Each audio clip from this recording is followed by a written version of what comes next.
اللہ نے زمین سے اٹھا کے عرشوں پہ کھڑا کر کے بولا علی آجا میرے حبیب آجا، تیرے مرا ملاقات ہونی چاہیے، دوست کو دوست سے ملنا چاہیے، ملاقات ہونی چاہیے۔ پہلا آسمان، دوسرا، تیسرا، چوتھا، پانچواں، چھٹا، ساتوں آسمان گزروا دیے۔ پہلے آسمان پہ آدم علیہ السلام کھڑے تھے، استقبال کر رہے تھے، میرے بیٹے آ گئے۔ آدم علیہ السلام نے کہا میرے بیٹے آ گئے۔ دوسرے آسمان پہ عیسیٰ علیہ السلام، زکریا علیہ السلام کھڑے، یحییٰ علیہ السلام استقبال کر رہے تھے، ہمارے بھائی آ گئے، دو جہان کے نبی آ گئے۔ تیسرے آسمان پر یوسف علیہ السلام کھڑے تھے پھولوں کے ہار لے کر۔ چوتھے آسمان پر ادریس علیہ السلام کھڑے تھے پروٹوکول لے کر۔ پانچویں آسمان پر ہارون علیہ السلام کھڑے تھے فل پروٹوکول کے ساتھ۔ چھٹے آسمان پر موسیٰ علیہ السلام کھڑے تھے فل پروٹوکول کے ساتھ۔ ہر جگہ نبیوں کا، فرشتوں کا، مجھے فرشتے جو ہیں کوئی سجدے میں، کوئی رکوع میں، کوئی قیام میں، کوئی تسبیح میں، کوئی تلاوت میں، کوئی ذکر میں، میں نے کہیں پڑھا نہیں، لیکن مجھے خیال آتا ہے کہ جس دن میرے نبی آسمانوں پہ گئے ہوں گے، ہر آسمان کے فرشتے اپنی اپنی بندگی میں تھے اور اب بھی ہیں، لیکن جب میرے نبی پہنچے ہوں گے تو اللہ نے فرشتوں سے کہا ہوگا میری تسبیح چھڑ کے میرے نبی نے ملو، جاؤ میرے نبی کو ریسیپشن دو، پروٹوکول دو۔ سورے فرشتے میرے نبی کے قدموں پہ قربان ہو رہے ہوں گے۔ چھٹے آسمان پر موسیٰ علیہ السلام، میرے بھائی آ گئے، میرے بھائی آ گئے۔ ساتویں آسمان کا نظارہ کچھ اور تھا، ایک عجیب حکمت۔ ساتویں آسمان پہ ایک بیت اللہ دیکھا، جیسے مکے کا بیت اللہ، اس کا طواف ہو رہا ہے، اور اس بیت اللہ کی دیوار کے ساتھ ایک بزرگ آدمی یوں بیٹھا ہوا ہے، سفید داڑھی ہے ناف تک، اور یوں بیٹھا ہوا ہے، وہ نہیں اٹھا ہے، وہ ایسے ہی بیٹھا ہوا ہے۔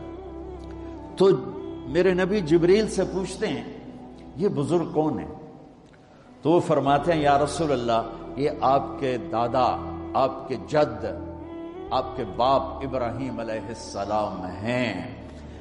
ہاں، اللہ نے باپ کو نہیں چلایا بیٹے کی طرف، رتبہ میرے نبی کا بڑا، رشتہ ابراہیم علیہ السلام کا بڑا، تو میرے اللہ نے امت محمد کو پیغام دیا، کیونکہ اللہ کو بھی پتا تھا کہ ماں باپ کیسے ذلیل ہوں گے اس امت کے ہاتھوں۔ میرے نبی سے پوچھا گیا یا رسول اللہ قیامت کب آئے گی؟ آپ نے کہا اللہ کو پتا ہے، مجھے کیا پتا؟ کہ یا رسول اللہ کوئی نشانی بتائیں۔ تو سنو، یہ جوان بچیاں بیٹھی ہیں، میرے نبی نے فرمایا جب بیٹیاں ماؤں کو ذلیل کریں گی تو قیامت آ جائے گی۔ بیٹے تو کرتے ہی رہتے ہیں، بیٹے تو بک بک کرتے ہی رہتے ہیں، میرے نبی نے فرمایا جب بیٹیاں بھی ماؤں کو ذلیل کریں گی تو قیامت آ جائے گی۔ یہ اتنا بڑا پاپ ہے، یہ اتنا بڑا گناہ ہے، حالانکہ قیامت آئے گی جب دنیا سے مسلمان مٹ جائیں گے، جب کفر ہی کفر ہوگا، اللہ قیامت کو قائم کرے گا۔ لیکن ماں باپ کو دکھ دینا، درد پہنچانا، یہ اتنا بڑا پاپ ہے کہ اس کو قیامت کے ساتھ جوڑا، اور خاص طور پر جب بچیاں ماؤں کو ذلیل کریں گی تو میرے نبی نے فرمایا قیامت قائم ہو جائے گی۔ تو وہ یوں بیٹھے ہوئے آرام سے، وہ نہیں ہلے۔ تو جب پتہ چلا میرے نبی کو کہ میرے دادا ابراہیم ہیں، تو میرے نبی خود آگے گئے، میرے نبی خود آگے گئے۔ پیغام ہے کہ بیٹا عرشوں پر بھی پہنچ جائے تو باپ کے سامنے جھکنا ہی بڑائی ہے، ماں کے سامنے جھکنا ہی بڑائی ہے، باپ کے سامنے جھکنا ہی بڑائی ہے۔ میرے نبی نے فرمایا کاش میری ماں زندہ ہوتی۔ سنو نوجوان بیٹھے ہوئے ہو، تمہارے والدین اگر یہاں ہیں تو سن لو، میرے نبی نے فرمایا کاش میری ماں زندہ ہوتی، تم دیکھتے میں اس کی کیسی خدمت کرتا، میں عشاء کی نماز کے مصلی پہ کھڑا ہوتا اور میں سورۃ فاتحہ کی تلاوت کر رہا ہوتا، الحمدللہ رب العالمین الرحمن الرحیم مالک یوم الدین، میں تلاوت کر رہا ہوتا، اور ادھر سے میرے گھر سے آواز آتی بیٹا محمد، تو میں ماں کی خاطر نماز توڑ کے کہتا ماں جی حاضر، نماز پیچھے پوری کراں۔ میرے نبی چلے، جب قریب آئے پھر ابراہیم کھڑے ہوئے۔ اچھا فرق سن، پہلے نبیوں کے پاس گئے تو وہ کہتے ہمارے بھائی آ گئے، ہمارے بھائی آ گئے، ہمارے بھائی آ گئے۔ جب آپ ابراہیم کے پاس پہنچے تو ابراہیم نے کہا میرا بیٹا آ گیا، میرا بیٹا آ گیا، میرا بیٹا آ گیا، اور ایسے گلے لگایا، ماتھے پہ بوسہ دیا جیسے باپ بچے کے ساتھ کرتا ہے، ماتھے کا بوسہ دیا اور آگے روانہ کیا۔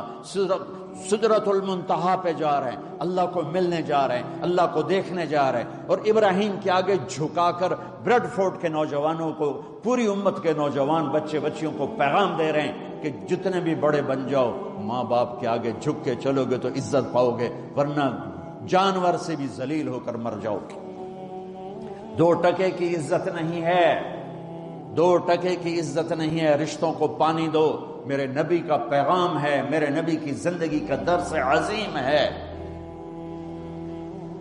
ہاں، سدرۃ المنتہا آ گیا، جبریل بولے یا رسول اللہ، آج کی ٹرمینالوجی میں بولوں، یا رسول اللہ آگے میرے پاس ویزا کوئی نہیں ہے، آگے ویزا کوئی نہیں، کسی کو ویزا ملتا ہی نہیں آگے کا، بس آگے اگر میں جاؤں گا اتنا، یہ دیکھو انہوں نے کہا اتنا، اگر میں اتنا بھی آگے گیا نا تو میں جل کے راکھ ہو جاؤں گا۔ تو میں اس کو یوں ذرا آسانی کے لیے کہتا ہوں کہ جبریل بولے جی آگے جی میرے پاس ویزا کوئی نہیں ہے، آپ جانو آپ کا رب جانے۔ پھر میرے نبی اپنی شان کے ساتھ گئے ہیں، پھر میرے رب کے عرش کے دروازے کھلے ہیں، پھر میرے نبی نے اللہ کے عرش پہ قدم رکھا ہے، عرش بھی جھوم جھوم گیا کہ آج کون آ گیا، عرش بھی جھوم اٹھا، آج کون آ گیا، آج رحمت للعالمین آ گئے، محمد مصطفیٰ آ گئے، اللہ کے حبیب محبوب رسول آ گئے۔ عرش بھی خوشی سے جھوم رہا تھا، اور پھر اوپر رب اور عرش کے درمیان پردے، لاکھوں کروڑوں اربوں خربوں، جن پردوں کی تعداد کو اللہ کے سوا کوئی نہیں جانتا، اللہ نے سارے پردے ہٹا کر اپنا آپ دکھا کر کیا کہا، السلام علیک ایھا النبی ورحمۃ اللہ وبرکاتہ۔ سبحان اللہ، اے میرے محبوب، آپ کا رب آپ کو سلام پیش کرتا ہے۔ او میرے بھائی بہنوں، زندگی کی قیمت لگاؤ، اسے پونڈ پہ برباد نہ کرو، اسے 4 مرلے کے گھر پہ برباد نہ کرو، اسے مٹ جانے والی زندگی کے پیچھے برباد نہ کرو، اس کی قیمت لگاؤ، اور اس کی قیمت ہے کہ محمد سے وفا تو نے تو ہم تیرے ہیں۔ یہ جہاں چیز ہے کیا، لوح و قلم تیرے ہیں،